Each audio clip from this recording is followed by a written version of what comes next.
காலை 9 மணியிலிருந்து இரவு 12 மணி வரை. ஜூன் 29 ஒரு நாள் மட்டும். நாமக்கல் மாவட்டம் பள்ளிப்பாளையம் பகுதியில் தமிழக பால்வளத்துறை அமைச்சர் விஜயலட்சுமி ஆய்வு செய்தார். அங்குள்ள எம்ஜிஆர் சிலைக்கு மாலை அணிவித்த அவர் அரசு மருத்துவமனையில் நடைபெறும் கட்டுமான பணிகளையும் பள்ளிக்கூடம் அருகே பாயும் கழிவுநீர் கால்வாயையும் பார்வையிட்டார். மேலும் அங்குள்ள கோயிலில் சாமி தரிசனம் செய்த அவர் மக்களிடம் குறைகளையும் கேட்டறிந்து உரிய நடவடிக்கை எடுப்பதாக உறுதியளித்தார்.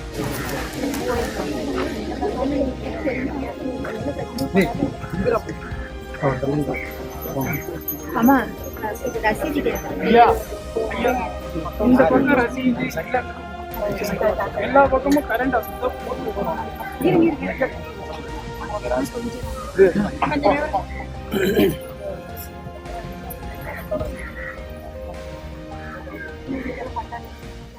காலை 9 மணியிலிருந்து இரவு 12 மணி வரை. ஜூன் 29 ஒரு நாள் மட்டும்.